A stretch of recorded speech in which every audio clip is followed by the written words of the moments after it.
welcome. Father General, they are coming from all corners of Taiwan where we have Jesuits. So we have some Jesuits from Kaohsiung, from Taiwan, from Changhua, we have the huge house there. Of course, from this campus, also from Holy Family, in Taipei Educational Center. Sinju, I forgot Sinju. We even have this father, one came from all the way from Belgium. Nicolas, stand up. Maybe you know him. He's an expert in Chinese history. So he's here in Taiwan now for a few weeks, a special project. So welcome also. So, and we have a couple of our elderly fathers from the infirmary also. So everything will be in English. So if you have some problem with the English, please sit beside someone who can help once in a while. Okay. So I think I will not introduce more Father General. We know most of us know now his background. So Father General will offer us a presentation on the four universal apostolic preferences. This will last for about 20 minutes. So for the rest of the time, we'll be open for questions and answers. So it's an informal exchange with Father General. So that should be also quite interesting. So you're ready, Father? Okay, let's start with a prayer. Yes. Okay. In the name of the Father, and of the Son, and of the Holy Spirit. Amen. Amen.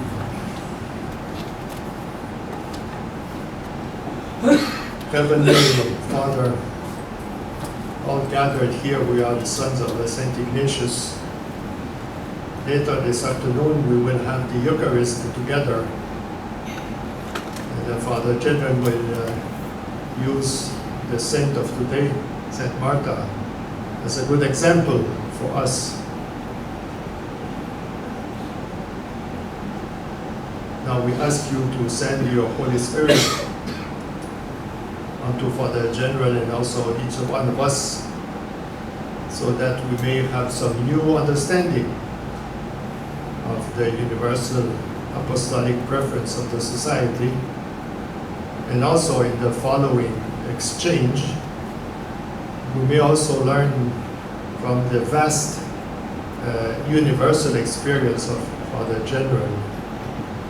In this way, you are enriching our vocation and our sense of mission. This we ask through Christ our Lord. Amen. Amen. Our Father.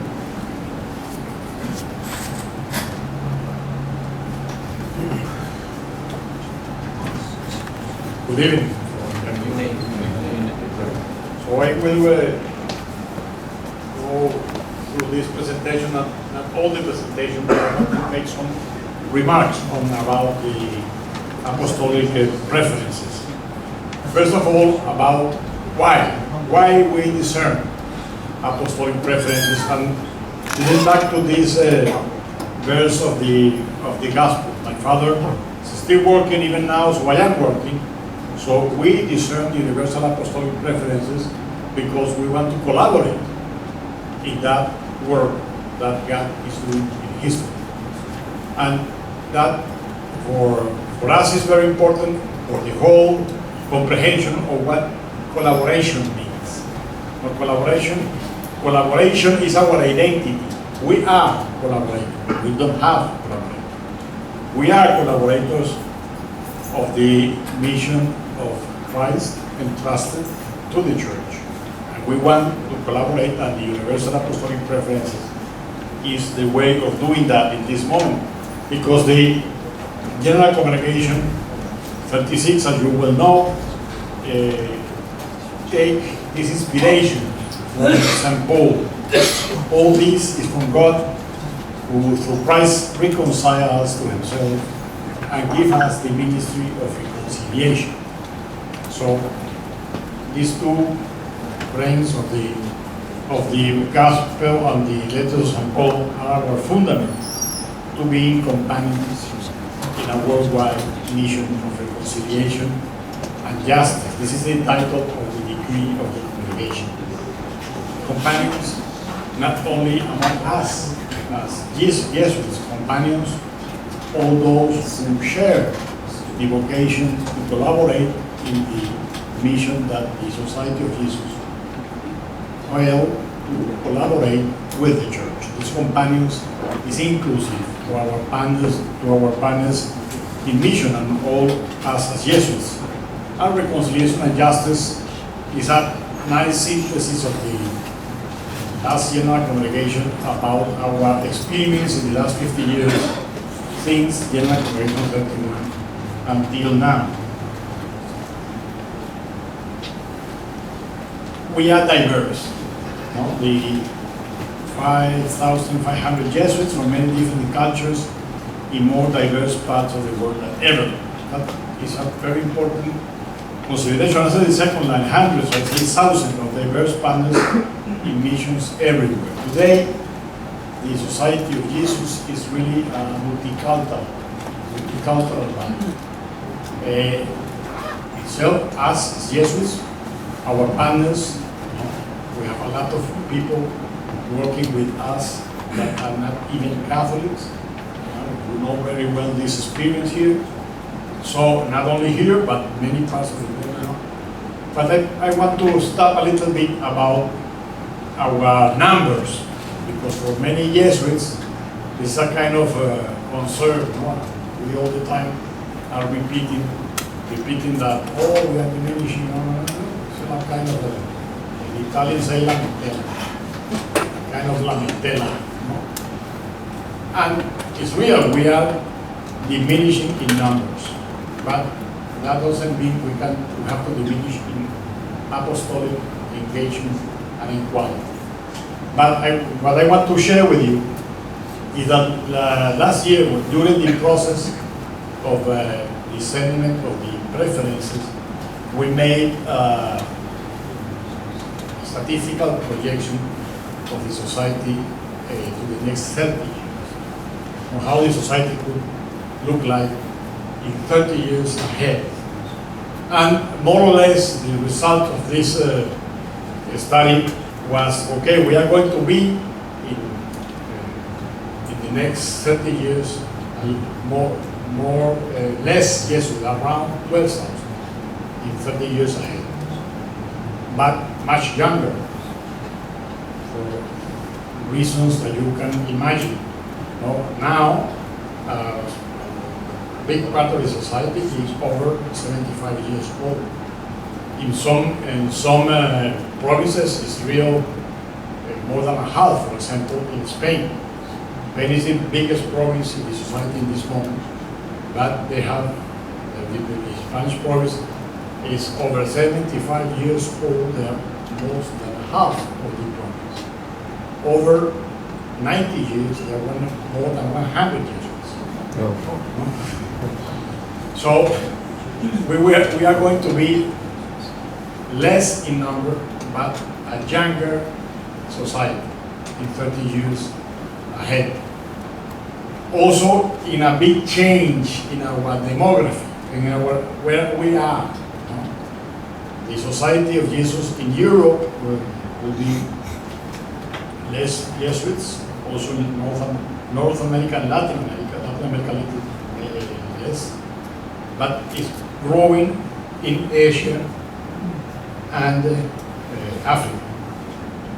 South Asia is the most equilibrated demography of the society. If more or less there will be the same number, around the same middle age in 30 years ahead.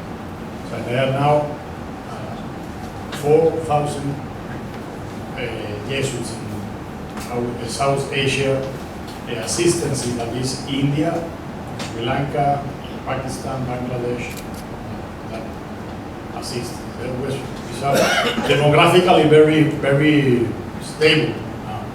And Asia Pacific is growing, but not everywhere. It's growing in Vietnam, it's growing in Myanmar, it's growing in Korea, but Australia, Japan, China is not growing, it's diminishing. So, but it's a system that will grow in the next years. And Africa is the most growing of the Society of Jesus. More or less, maybe you can correct me, but half of the Jesuits in Africa are scholastics, are information. And we have a good number of occasions have been challenged to form the new Society of Jesus in Africa. So this will be more or less the society in 30 years. And for me, this is a good news. It's a font of hope, because I want to say also this: the Jesuits in Europe, the new Jesuits, the young Jesuits in Europe, the young Jesuits in the United States, America, where we are diminishing, are very good Jesuits, people of great quality. And also in the future will be like that in all over the society, because making the election to be a Jesuit today really is you have to make an election, a real election. And also we are improving in our way of screening the vocations and to accompany the persons to make the election during the pre-novitiate and novitiate. For example, Vietnam has a lot of vocations. If you see the statistics, the great majority of those who join the novitiate, they remain in the society, because they have a very long pre-novitiate and very well accompanied during the process of making the decision to join the society and to be admitted in the society. So I think, again, we are going to be less in number, younger, better in quality of formation. So I think we have a good possibility. And also because the thousands, not hundreds, thousands of people who is joining our mission from other vocations. Also, we are making a very important effort in formatting our panels in mission. Now we are more aware of the importance of offer to other religious women and men that share the mission, lay women and men that are part of our apostolates. We are aware that we have to offer them an important program of formation, both spiritual and intellectual formation. So we are also, the quality of the panels in mission is growing. Sorry. So we are going to have, I think, a very good apostolic body in the next years. And we have to maintain that with the grace of God. This is the big challenge. Now you are the body of Christ, and each one of you is a part of it. So our unity in diversity is our big challenge. To do this process of making the new apostolic body of the society in unity. Unity in Christ. But this is the key point. We have one head. We know that one head is Christ, and we want to be very really transformed by them. Us and all the bodies in mission, the apostolic body as a whole. So the unity around Christ is the key point to wider the participation of people in the apostolic commitment of the Society of Jesus in the future. And being pilgrims, the Pope Francis came to one session of the General Congregation, and he gave the society a lot of message in that morning he shared with us. But one of the special messages was this: Society of Jesus has not been found to occupy spaces, but to start and accompany processes. And I think also that is a very important attitude in our way of proceeding in our work, in our apostolate, in our life as religious lives, to be pilgrims in this process.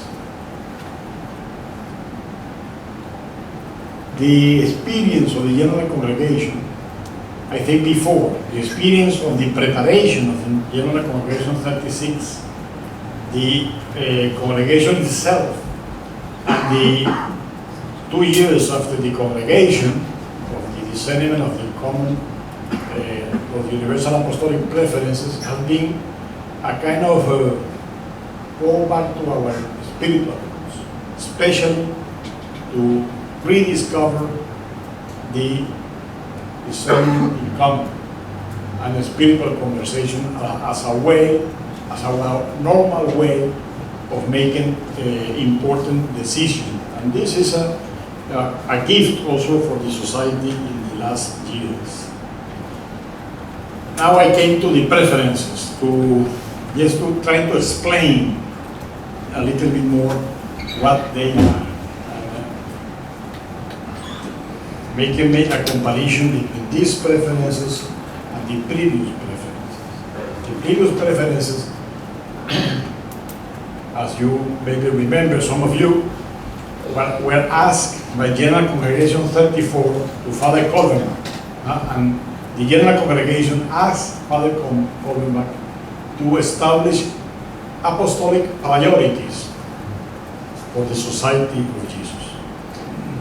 What that was in 1995. Father Colbenbach published the preferences in 2003. It was a long time of reflection and consultation by Father Colbenbach about that. And one of the important things here is he changed the word. He never talks about priorities. He talks about preference. No? It's those who knew Father Colbenbach can remember that he was very exigent about words. No? When he used a word, it's that word, not another one.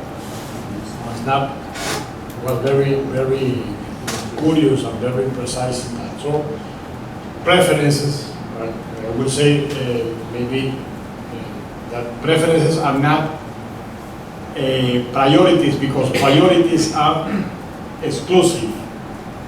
No? When you have a priority, you just do that and not other things. Preference is a way of doing. Father Colbenbach identified 5 apostolic needs of the society that was to be supported by the entire body of the society. That was the orientation, the way of making the preferences by Father Colbenbach. No? China, Africa, territorial apostolate, migrants and refugees, and the interprovincial houses. So 5 needs that the society should provide to them. And I think really an evaluation of that preferences is very difficult, because they are not numbers, but when you have the experience in China, how the society has support better. In Africa, Africa has received a very, very important support of the whole society to take off their formation and their apostolates. Also, intellectual apostolate has been focused. Also, the work with refugees and migrants has grown a lot in the society. And my personal experience, as you know, I was the delegate for the interprovincial houses in Rome before being elected general, and the change in the the Roman, the provincial houses is really a big one in these years, the last 20 years. And now, for example, I was a student for theology in Rome in 1974, 1977. I don't remember a non-European professor, Jesuit professor, in the Gregorian University. Now we have teachers, professors, researchers, Jesuits from all the conferences. No? So it's a small, but it's a sign. No? It's a sign. So really the preferences that we had before really moved the society in a direction, and the society has changed a lot since 1995 to now. Also now we have, at that moment, interprovincial projects were very few, and the conferences were just starting. Now we have a society of this, more connected, more interactive, with more sense of universal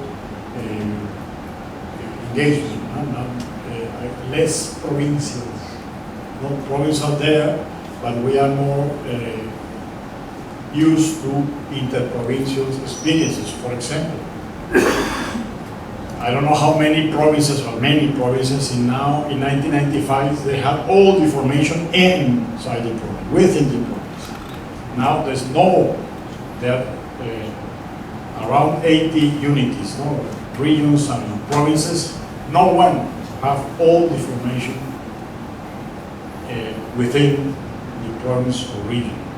That means that in the last years and the next Jesuits, all the Jesuits during their formation, they will have an international experience. That was an exception in the past. And that is a process, that is a changing of a way of seeing ourselves as a value. So these preferences, these four preferences we have now, are very different of the previous one. And I want to say from the very starting point that we didn't knew what will be the result of the discernment. I skip one slide, but I will go back. This is the decree of general congregation, where the mandate for the preferences.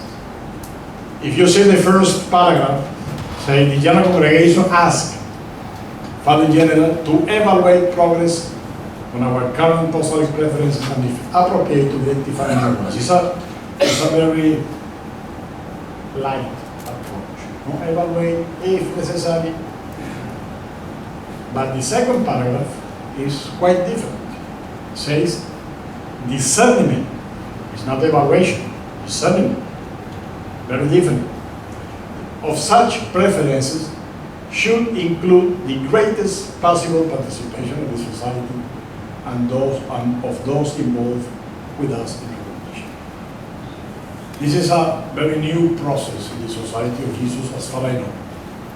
The first time in the history of the Society of Jesus that we try to make a discernment in common that involves all the society and also our partners in mission. So really, we start the process with, I don't know how you say it in English, maybe Father can help me to translate. Pisando huevos. When you try to walk over eggs, how you walk over eggs. Okay, we start the process like that. Because we did really, myself, I was responsible for this process, but the council was co-responsible of this process. We didn't know how to do it, and second, we cannot predetermine the result. So what really came out from discernment, and we didn't have the control of the process. And what came out are orientations for every apostolate. No, they are not something to do with preferences. They are something about how to do what we do. There was another message of the Holy Father in his lesson. He said, more or less, one of the first phrases he mentioned that day, he said, I didn't come here to say the Society of Jesus what they have to do, what you have to do. But you are doing so many things, and you know how to do.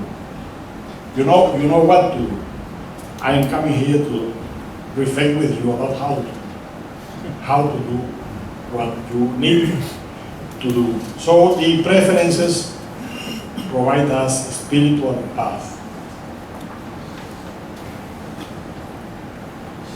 This is a very important point that as a experience of discernment in common of the whole body of the society, the confirmation of the process went to the hands of the Holy Father.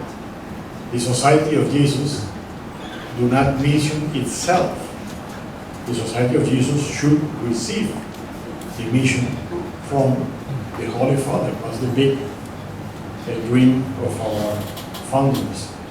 And also it's an analogy or a similar way of proceeding of our founders and this process we made.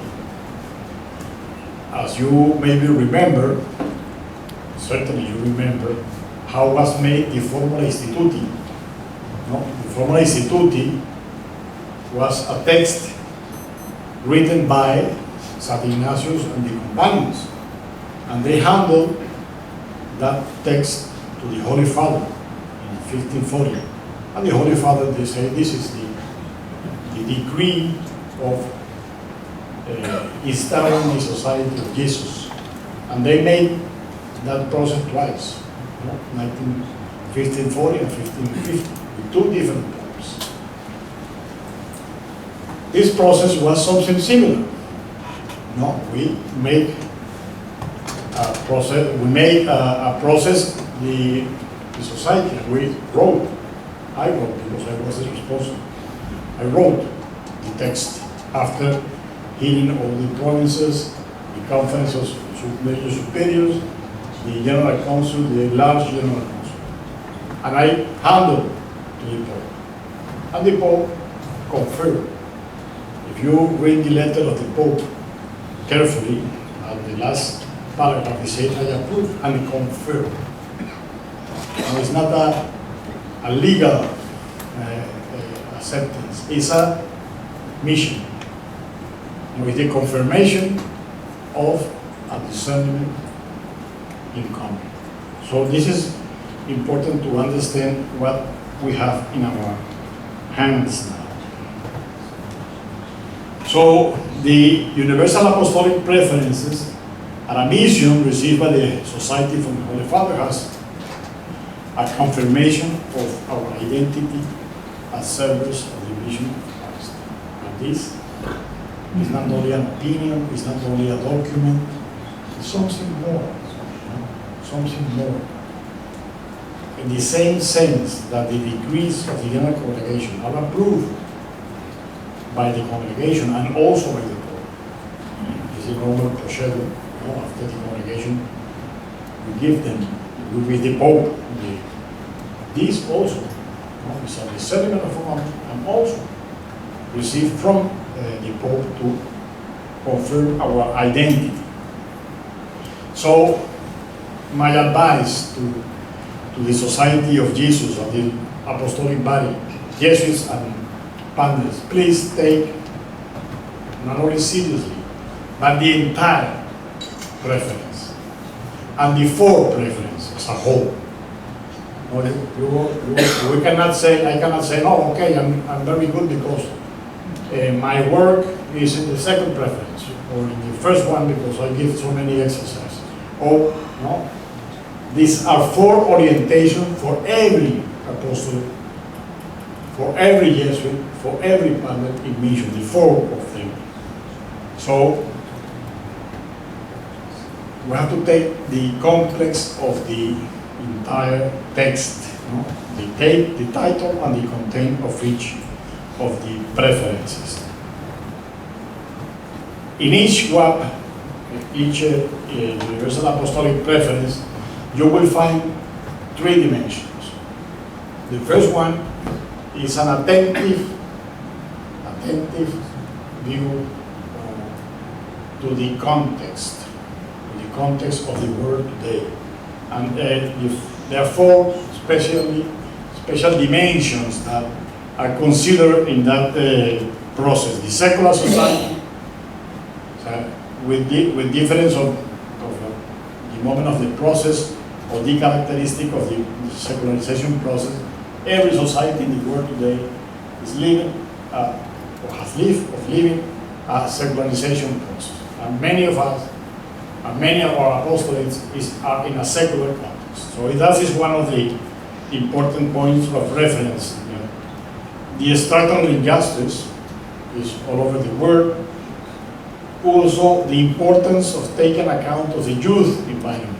The youth was, I don't know if you who were yesterday, some of you were in the meeting with the young people of Magis in Taipei, and some of them say that,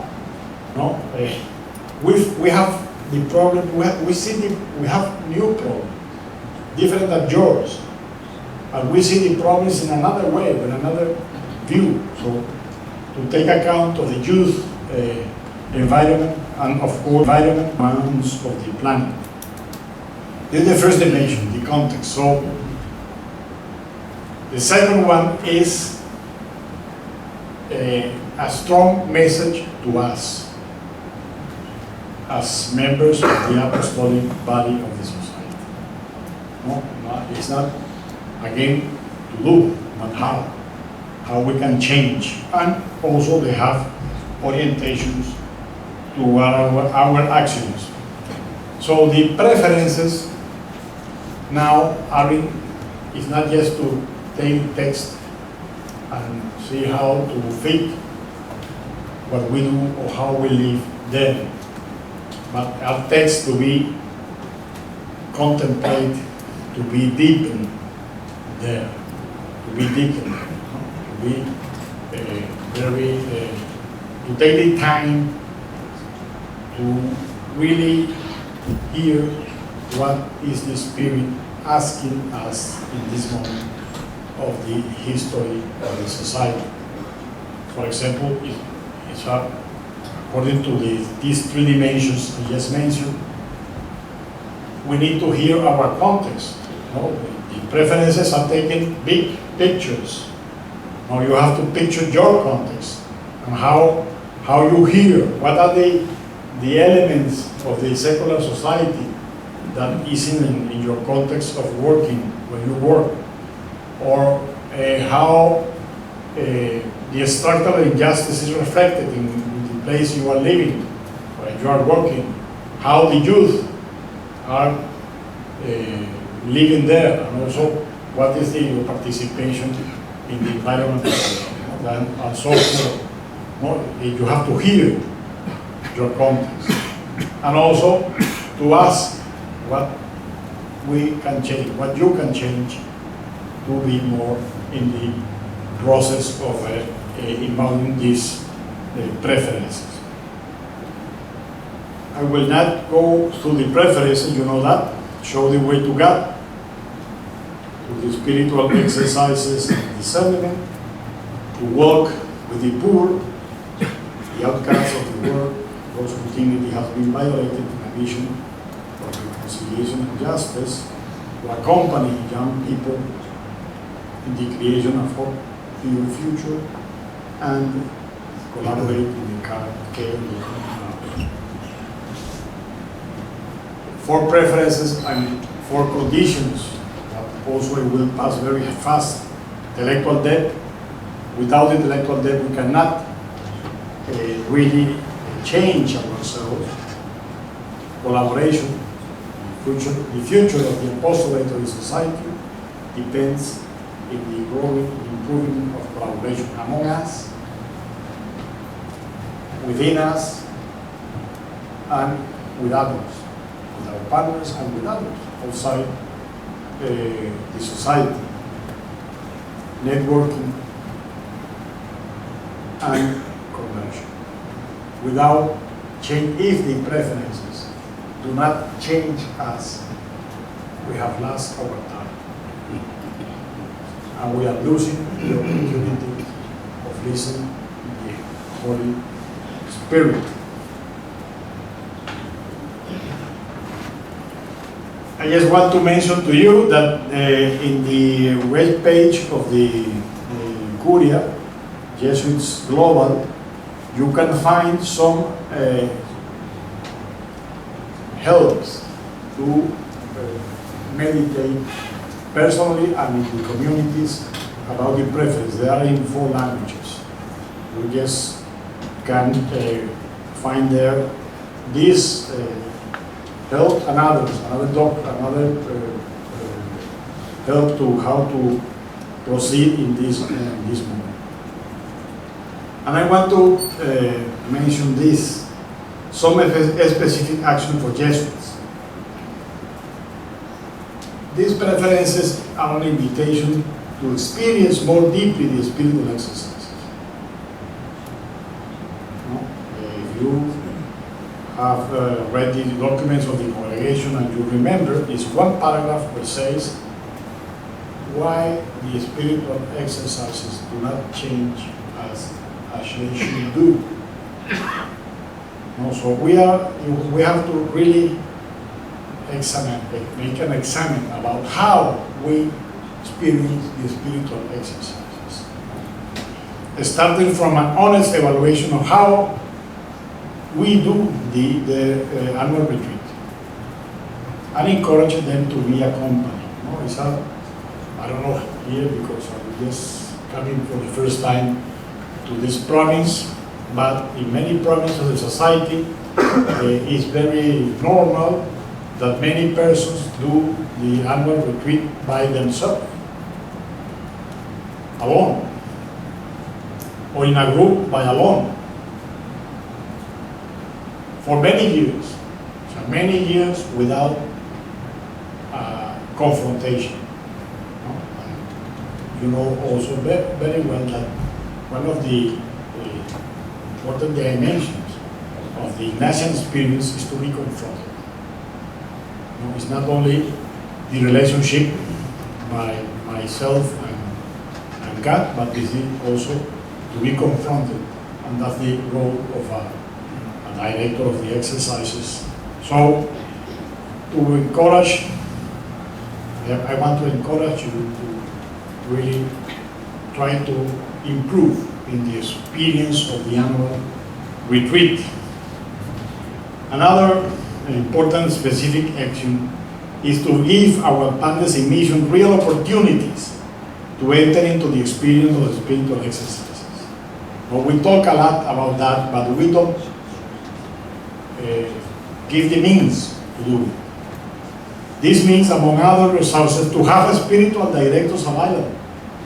So you cannot recommend to do the exercises and don't be available to, or to have persons to be available to accompany, and to form persons to accompany others in that. And those who are our employees, to reserve time in the yearly calendar and in the schedules of work for the spiritual exercises.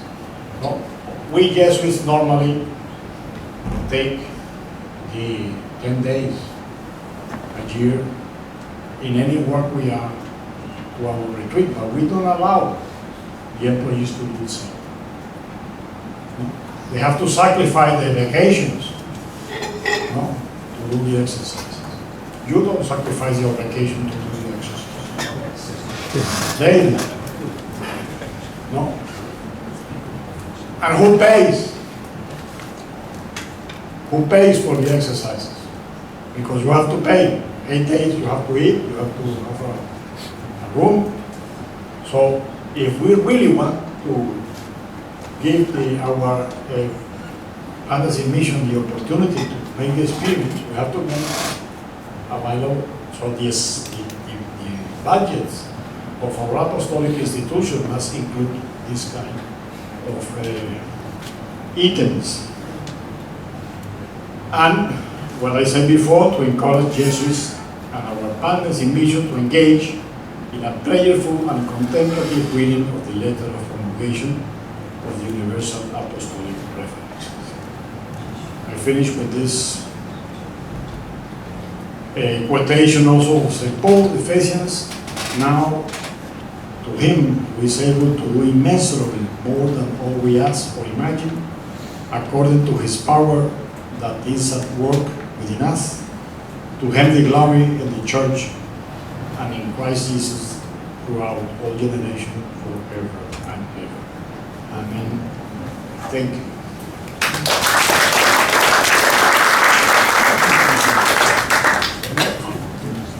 Thank you, Father General. This was very, very good.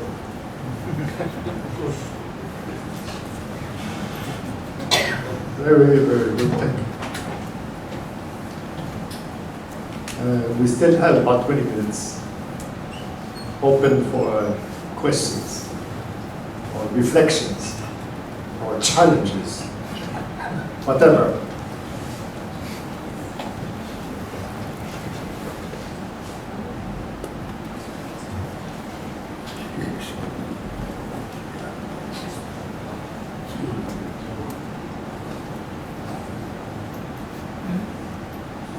I start with the first question. In the church today, we see that there are some cardinals, some bishops or archbishops who have some power. They kind of quite publicly oppose Pope Francis. Have you seen something like this either in the society or in other religious congregations? Because I think you're the head of the International Association of the Religious Divine Superiors, yes. Have you seen something like this? Well, I think in different ways. Let's make a comment for the first idea you mentioned about Pope Francis really has a big resistance in some part of the church. I think for him, it's better that this resistance is public and not only underground. I think for him, the way he used to consider it's better. He is very happy that persons are able to say, I am not in agreement. Because that's one of the consequences of his understanding of synodality. No, synodality, really one of the most amazing way of how he governs the church is that really he believed in collegiality and synodality. He don't see himself as a king or as an emperor over the other kings, the cardinals and the bishops and the other. He's part of really he has a very important conscience of the, we call the Ministerio Petrinus, the role of Petrus, primus inter pares, in the words of the Vatican Council, the Second Vatican Council. So really he believed in that, and if really you believe in synodality and collegiality, the diversity of opinions are not a battle. It's the way to arrive to a decision and to really be encouraged. So I think this is an important characteristic of Francis. But I have to add this also. There is another battle, according to my perception.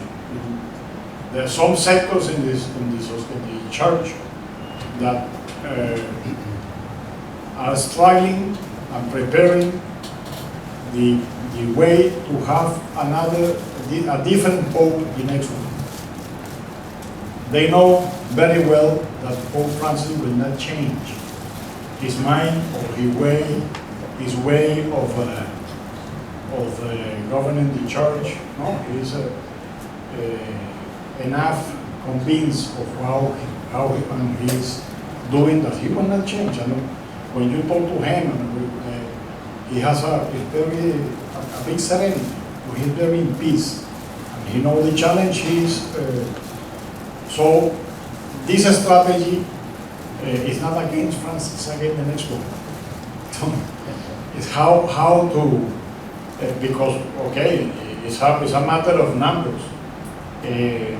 Pope Francis is 83 years old. He will not be 25 years as Pope John Paul II in the pontificate. So they are looking more. As you know, in the society, we talk openly. We should, I don't think we have fear of being in a disagreement with the Spirit normally. But I think what is important for me is that disagreement is not only in the aisle or in your room or with your friends, but that this disagreement or these different opinions come in a spiritual conversation, in a discernment, so we can really discern. I think one of the big advantage of making common the method of spiritual conversation, I say this is it's not a spiritual conversation, it's a good conversation, because you can use that also in a non-religious context. A good conversation. That what means a good conversation? That you are open to listen. That you really, if you come to a meeting, community meeting or a board meeting, or a board meeting in the apostolic institution, you are open to change your mind. You are open to listen to the other. And also, you are committed to speak with from your interior, not only from your mind, and not only to be the winner of a discussion, but to convince the other and to have more votes. No, you are committed to speak of your truth or what you think in this moment, and to say that clearly. So you can then go to solve. Yes, there are other congregations also. They have big problems, especially in the Oriental churches. The Oriental churches, there are congregations where the word is like Syria, or really very hard, very hard. But I think all this process in the last 6 years, during the pontificate of Pope Francis, I see the church is gaining in freedom, spiritual freedom. I have participated in two big meetings: the Synod for youth, and the meeting he convoked all the presidents of the Bishop Conference for the abuses. In both cases, was very important experience of changing minds, because listening. In the first, the Synod for Youth, listening to the youth, the participation of around 40 young people. They really participate very freely and very clearly. Really change the atmosphere and the results. And in the meeting about the abuses, listen to the victims. It was a strong experience. And also the presence of Pope Francis. Pope Francis in the Synod, he talked the first day we introduced. He talked, was almost a month. He was present in all the sessions, listening. he introduced a new way that was after every 5 interventions, 3 minutes of silence to hear. And at the end of the day, about 45 minutes, an hour of change without spontaneous change. And he intervened sometimes in that moment to say, today I have been moved with this idea or this intervention or this, no? And he talked in the last day, the homily of the last mass, and the conclusion. So also in the Jesuits meeting, he was there hearing the testimony, hearing. So I think something is changing. No? The big machine will not change so easy. No? But I think there are important changes, and also I think are well received by the people of God.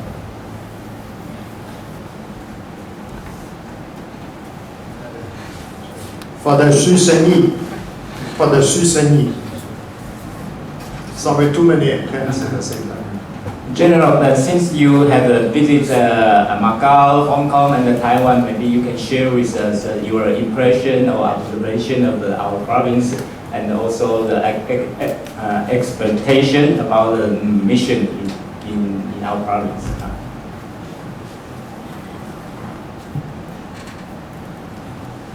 That's a very tough question.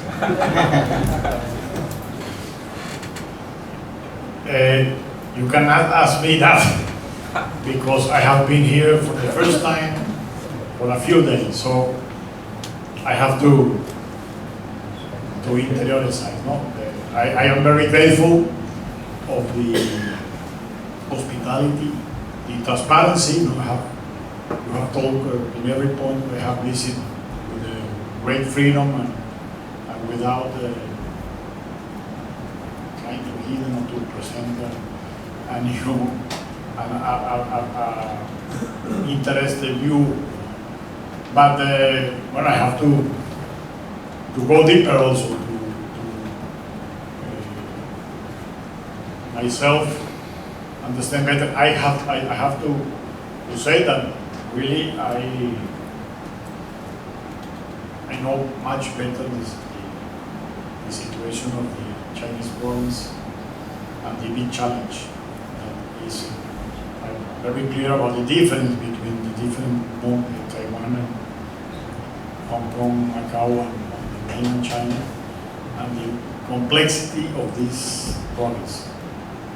The complexity of this province is, I think, a huge challenge. I think the big challenge is to be united, to be the same body, to have really a common mission, not a mission in pieces. No, it's not a masterpiece. It's one piece is Taiwan, another piece is Hong Kong, another piece. Okay, each one in his piece. Try to do the better we can, but to have a vision of the province. I feel that vocations are a big challenge. Vocations are a big challenge for all the provinces, but all the provinces is a special challenge. Vocations, and I hope that also we can better support each other, no, in this society. Next. Fr.Sosa神父。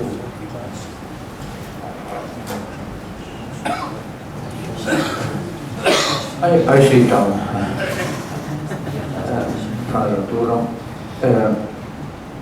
There is something coming up in the church, the Synod of the Amazonas.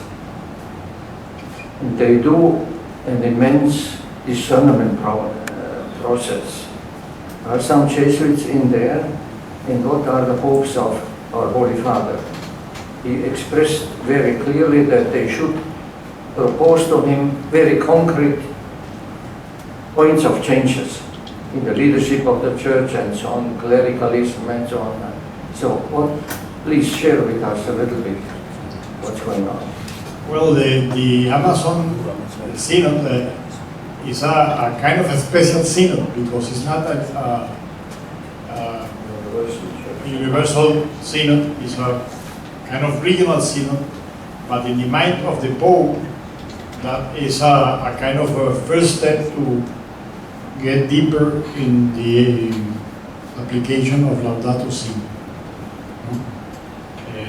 Okay, the Laudato Si is a very nice document, very also not accepted everywhere, inside and outside the church, but also it remains a little bit in the air on how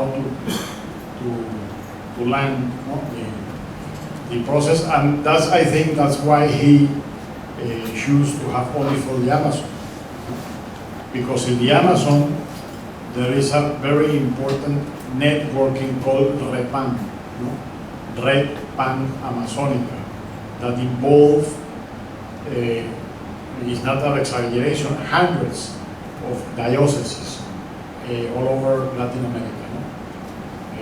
Brazil, Guyana, Venezuela, Colombia, Ecuador, Peru, Bolivia, Argentina.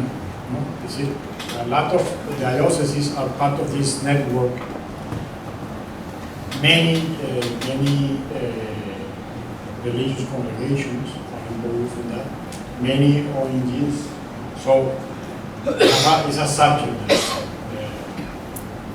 Pope Francis has pointed that one of the main concerns about the Amazon is not only the trees and the animals, but the indigenous people and their cultures. So the human inhabitants of the Amazon. What happened with there's so many indigenous people and so many indigenous cultures. How to give them the voice in this process. There are many Jesuits working in this. One Peruvian Jesuit was appointed 2 years ago to come to Rome to work full time in the preparation of this. The Cardinal Barreto, who is a Jesuit, is also the chair of the committee of the coordination committee. And Father Pope Francis appoint Father Michael Czerny as a special secretary for the Synod, a extraordinary secretary for the Synod. So he will be in charge of the secretary and how to hear what happens and the document. And then, for example, for the religious life, normally in a synod, a universal synod, are invited 10 general superiors that are elected by the assembly of the general superiors. This time, they asked us to propose 15, but not general superiors. Propose 15 people that have or are living and working there, or have experience of pastoral work in the Amazonia. Also, we in the Assembly of General Superiors, we asked all the congregations that had a presence in the Amazonia to propose some candidates. We have a long list, about 40, and then we elect 18 or 15 and 3, just in case. In that list there are 2 Jesuits, but I know that the other part, Pope Francis has invited another Jesuits to be part. For example, Giacomo Costa, Italian Jesuit, has been invited as a member of the Synod by the Pope. He make a nice job in the Synod of Jazz. So there are many Jesuits involved in that, and I hope that the Synod will give us propositions of action. Thank you. Good question. We could go on, but our time is up. We're very grateful for the General for your introduction to the UAPs. Your presentation is better and better and better. So it will go deeper, deeper and deeper. So now we have something more important coming. This is our Eucharist. So we will go down slowly, and we have some elderly Jesuits among us, so we should start at 4:45 precisely. 5, I said 5:45, yes, 5:45. This is 15 minutes from now, okay, in the big chapel. So thank you again, Father General.